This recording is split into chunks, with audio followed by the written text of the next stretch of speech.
Hello folks, this is Brian from the caregiverguides.net blog and the Simple Steps Mobility YouTube channel. I want to go over a blog post that I wrote not too long ago. It's called "What is the difference between a rollator and a walker?" This is a question that I usually get from a lot of my patients who are on the fence about whether or not a two-wheel walker would be better than a four-wheel walker. A rollator is typically a four-wheel walker. They typically have handbrakes and they will have a seat for a person to sit down on. You can see in this photo right here, this is a picture of a rollator, or what we call a four-wheel walker. In the previous photo, you're seeing a typical two-wheel walker. Generally, the two-wheel walker is made for stability and the rollator, or the four-wheel walker, is built for speed.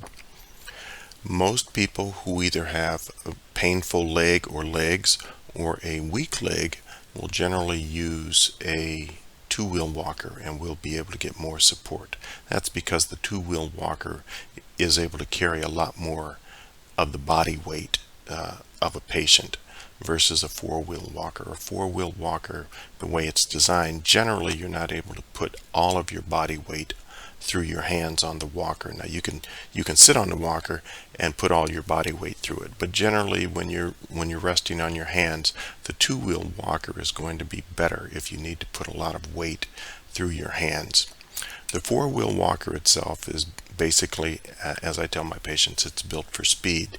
In other words, it allows you to walk a little bit further, a little bit faster, because it allows you to sit down, plus the two front wheels pivot, and so it's a lot more maneuverable than a two-wheel walker.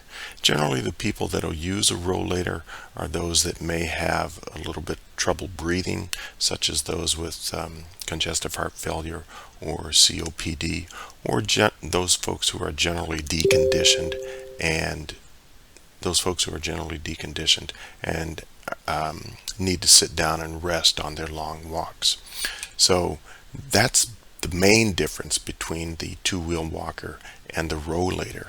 The two-wheel walker is built for stability, generally used by those individuals that have either weak legs and or painful legs, and the four-wheel walker, or the rollator, is used for those who may have a little bit of trouble breathing, may not have the stamina that they wish they did, and may need to sit down periodically as they're walking. Take a look at the blog post to find out more information. I will put the link in the description or in a pinned tweet below this video.